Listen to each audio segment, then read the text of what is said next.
Hello, I'm Ciarán Lynch and welcome to OviCast, the EuroSheep podcast. Each episode will bring you latest insights, advice and technical updates for the sheep industry. In this week's episode, we're joined by Drs. Keady and Bríd McClearn to find out more about the EuroSheep project. As a thematic network involving 8 partner countries, we start off with Tim giving us a bit of background to the project and its aims. Bríd explains how the project is being implemented, firstly by identifying the needs from each of the countries. Bríd explains how they drew on their resources within each country to come up with solutions to these needs. Tim explains how practical tips and tricks have been collated to facilitate the implementation of solutions at farm level. We finish up with Bríd explaining how distinct messages from the project are being disseminated to the wider industry through social media and the EuroSheep website.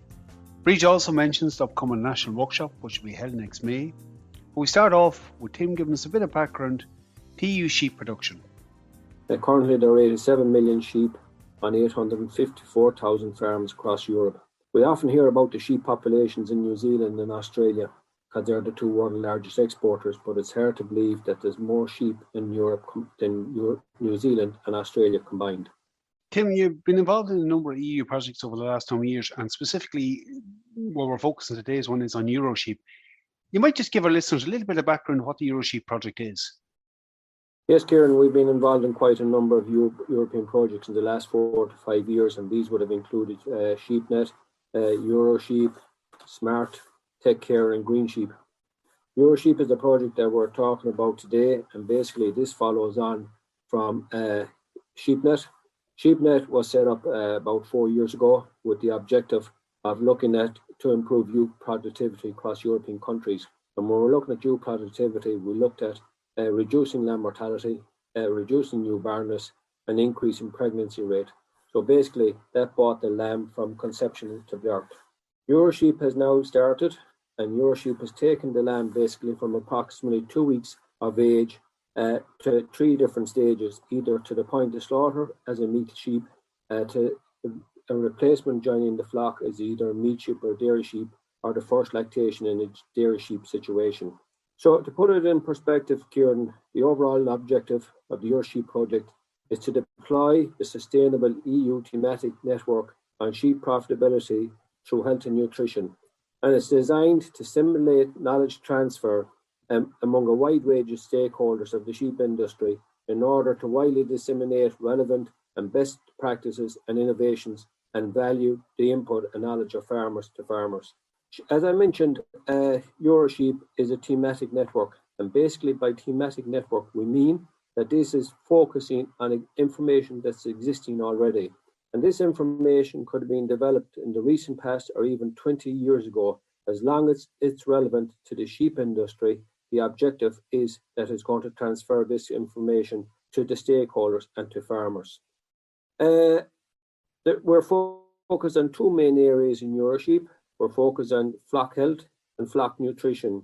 And as I said earlier, we're focused on 3 animal types: taking the lamb from birth to slaughter for meat sheep, taking the lamb from birth to joining the flock at 18 months as a replacement, or else as a 1 year in meat sheep systems. And in dairy sheep systems, we're looking at the first lactation.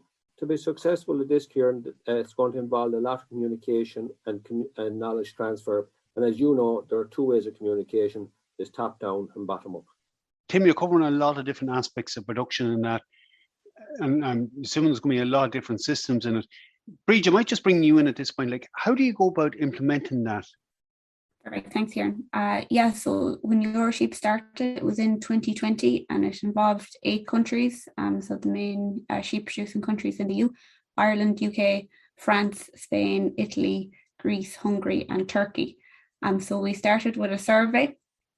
It was sent out to farmers and stakeholders in the 8 countries mentioned, and it asked questions on their farming system, whether it was meat or dairy focused, their productivity, so for output of lambs per yoke, and then they were asked to rank issues for, as Tim mentioned, either lambs, ewes or the replacements, and they would be given a list of nutrition, health and flock management issues, and they had to rank them in terms of importance.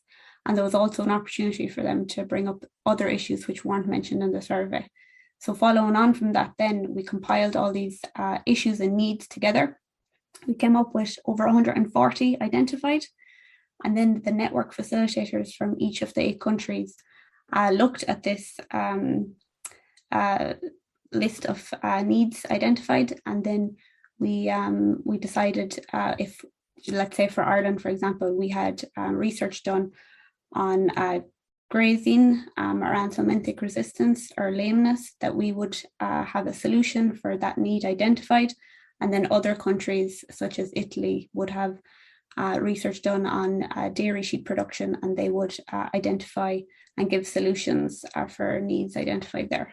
That's what I was just going to ask you, Bríd. Like, there's a huge range in systems, as Tim has outlined, and huge differences between the countries. Obviously, there's going to be some commonality, particularly maybe on the health side, but finding them solutions and perhaps finding unique solutions will differ depending on what the needs were for each country. So how does that process work?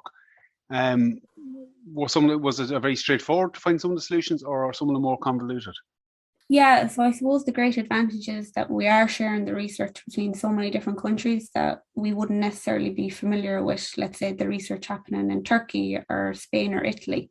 And even though like the likes of Italy would be more dairy focused, they would have solutions that are relevant. Like, we wouldn't have a lot of research done in mastitis in Ireland, whereas Italy would have, because they are dairy focused. So there's always areas that you can learn from. And it's just, as Tim mentioned, it's all about knowledge transfer from researcher to researcher, and also eventually to the farmers as well. It's one of the big advantages of any of them thematic networks, being able to pool that resource together.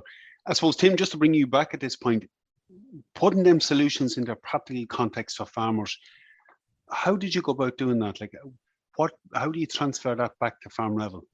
As Bríd has already talked about the solutions, Ciarán, a lot of that knowledge came from research that would have been undertaken in the countries, as she said, in other countries involved. And also we've a wealth of information in Ireland that has been undertaken in the last 30 to 40 years, both at Athenry and at Balclare.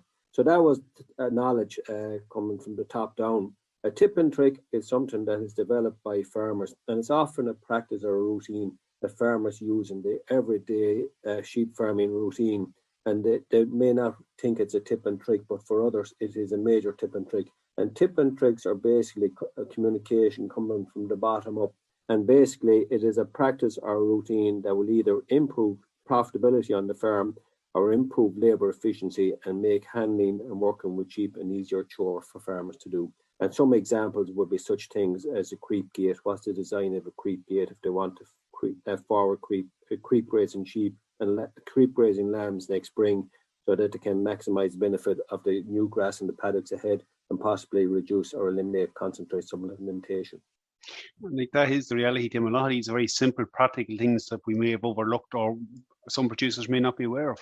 That is very true, Ciarán, because these simple, practical things that good farmers use every day, they take them totally for granted, whereas new people coming into the system or others that may not be aware of them, if they were to implement them on the farm, could make working with sheep a lot easier and actually improve profitability also of their sheep enterprises.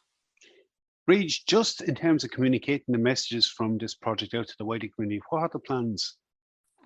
So currently the solutions that I talked about, so a total of 92 have been created. And any of the issues that came up or needs that weren't covered, we'll be doing fact sheets on them to research that maybe no country has done a lot on, topics like that aren't covered. So we're going to create fact sheets for them, and everything will be uploaded on the EuroSheep website. So at the moment, we're currently uploading a few at the moment, so farmers can check that out. It's just EuroSheep Network if you're to Google that.